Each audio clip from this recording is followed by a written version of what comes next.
maraming chat hanggang alas 10 na nakita ko niya, no. Ang aktual na running program ta mga 25 minutes lang yan. Ako po si Pio Fernandez. Inutong tatabiin na pangapudan ta kumbaga ba ko pangapudan or kung ano pa basta sa mga sa city government and sa looking forward inian manungod po sa traffic tabi takon mamasidan po nindo an Legazpi maabot ang panahon magkakaigwaning traffic gridlock na na-experiensyahan ta na nga sa nagakapirang mga lugares digdi sa Legazpi. Mayor na mga kalye yan Yan. Pangapudan ta po ini dyan sa traffic division kan PNP. Imaging sa city government na magkaigwa na po nin comprehensive traffic master plan na an foresight abante dunin mga saro or 2 taon sa presenteng traffic situation ngunyan. Takon da itamako anin tama an sistema sa traffic, believe me, dahilan sa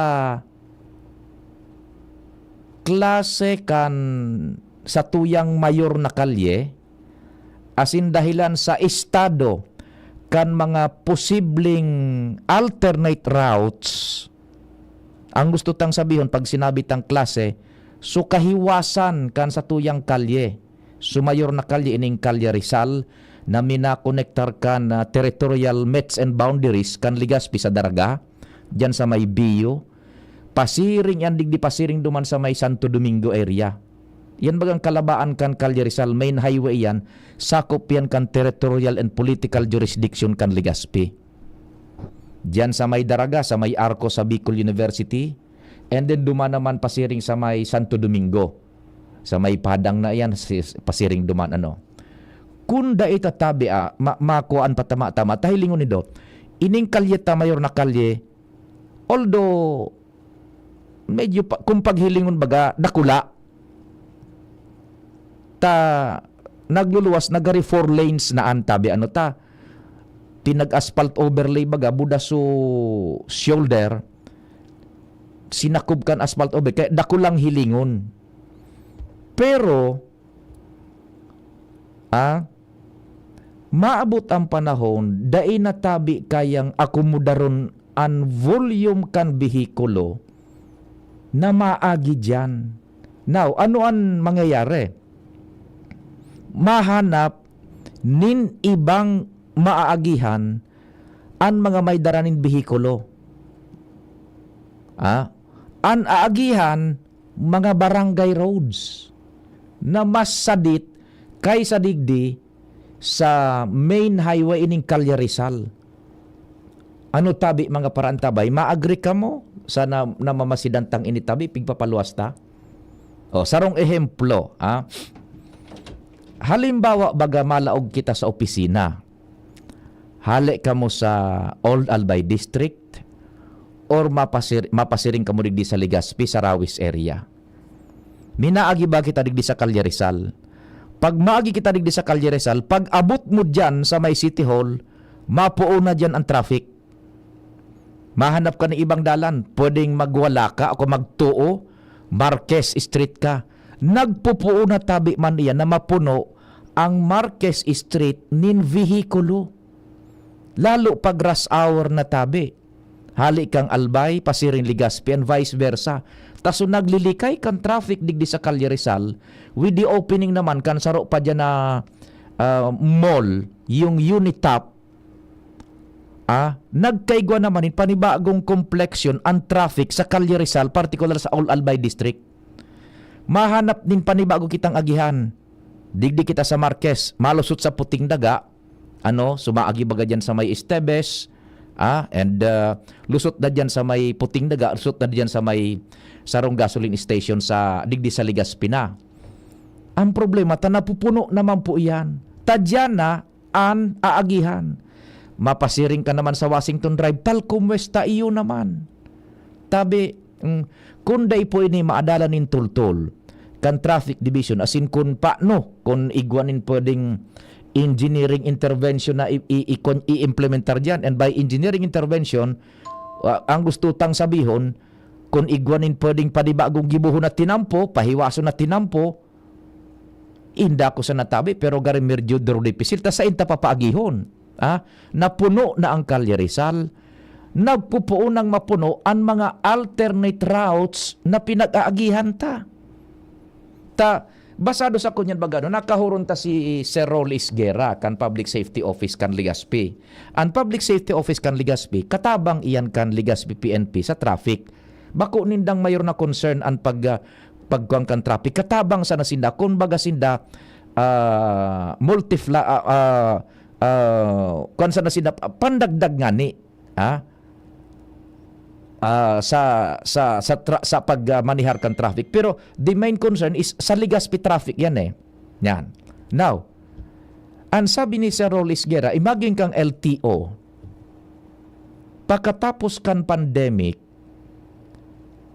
nagdakul ang auto. Dahil dito na reparo, nagdadakul bagan auto digdi sa Legazpi. Now, and kung further qualified ta yan, nagdakul ang auto sa Legazpi. Pwedeng iyan, na mga autong iyan, ang tag sa diri, taga Legazpi mismo. Okay? But the problem is, kung nagdakul man ang auto na nasa luwas kan Legazpi and may sa diri, na minaagi digdi sa Legazpi, tayaon digdi so Regional Center, igwan transaksyon digdi, yaon su SM, su Gaisano, su Ayala, su LCC, su Unitap, su mga restaurant, su mga bars, madagdag pa yan tabi na maagi digdi sa to sa Legazpi. So, look at the volume kan vehikulo na maagi digdi sa Calle Rizal, including ining mga side streets na mga barangay roads. So, nowhere to go. Tibaad magkaigo kita digdin in traffic gridlock. Na-experience na nga. Ini po ha. Several years na kita Chief Tech Rami na nag-agi digdi sa Calle Rizal. Paghali ta digdi sa istasyon, mapasirig ka sa Albay District. From 5 p.m. hanggang mga 7 p.m. Iyan na kalye dyan sa may Insular Life Building. Pagkatapos duman naman sa may Hamora Subdivision, igwa na dyan yung traffic gridlock. Dati kan mga panahon, daiiyan tabi. Madayaday sa ang traffic ko dyan. Yan. Pasiring kita dyan sa Albay District with itong sa pagbutwa kang Unitap, ang bihikulo dyan, ang traffic dyan, nagkaigo ng panibagong kompleksyon because igwang naglalaog, magarahe kang bihikulo, suma nakapag-shopping, na maluwas kang bihikulo, matatraffic na ang Calle Rizal naman dyan sa may Unitap sa Albay District, harani sa may DILG Regional Office number 5. Kung natatraffic kita dyan, minapasiring ba kita digdi sa may Marquez, sa Puting Daga, iyo naman ang kon dyan. Nagsusurunod na ang bihikulo dyan tabi. And vehicles kept on coming. Nagdadagdag ang numero. Confirmed yan kan LTO, budakang kunyan kan narachip na Rolly Isguera, kan Public Safety Office. So, ano ang sa tuyang dapat nagibon? Iyon ang dapat na pag-adalan. Siguro sa mga maarabot na makapot kan kunyan, kan renda di gobyerno kan Legazpi. And tibaad ngunyan, makonsiderar ni Mayor Pido Garbin Jr. Mag-crear na siya nin special task force na maadal kan trafiko kan Legazpi na 2 o 3 taon ang foresight using yung data ngunyan napigapod na road capacity measure kumbaga. Pigbibilang ang nagaagi dyan ng mga bihikulo, araw kaining oras, anong klaseng bihikulo nagaagi. Yan, tangani maka-antisipar na kita. Pero sa kita maduman, halimbawa, i-implementar tayo yung science of traffic and yung infrastructure engineering. Sa kita mabukas ng mga bagong kunyan, ng mga bagong kalye. Tandaan nindo tabi, kung daiyan makuha ng maray, tibad magkaiguan ng dakol na gridlock digdi sa Legazpi ng trafiko. And talking about traffic, yan. Iyan nakalabaan kan Washington Drive, tabi. Ang pag alas 7 ang aga, alas 5 ang hapon. Magayon tamay nahihiling kitang mga pulis o dyan sa may Bagong Bayan Elementary School. Pati duman naman sa may kanto kan UST Hospital palaog sa alternate road. Ang problema, Chief Tech Ramir, pag abot mo duman sa may Riles kan train, daing pulis na itong sa may Riles na ito kan train sa may DCRC baga, so radyo ning saro man na radio station dyan, nagkaka-traffic duman ta igwang naglalaog halimbawa ang direksyon no pasiring sa airport, igwang ning naglalaog pawala palaog duman sa Esteves.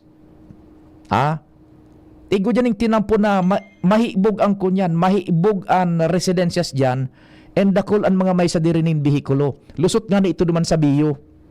Nakakuan nindo tabi, halik ka mong Washington Drive, pasiring ka mo sa airport. Pag abot mo duman sa may Riles, nagkakaigwa dyan yung traffic jam.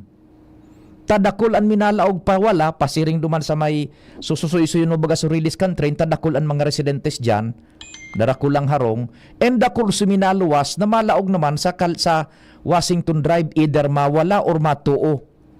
Nagkakaigwan traffic dyan. Ang problema su mga pulis, nagkukumpul-kumpul digdi sa may Bagong Bayan Elementary School.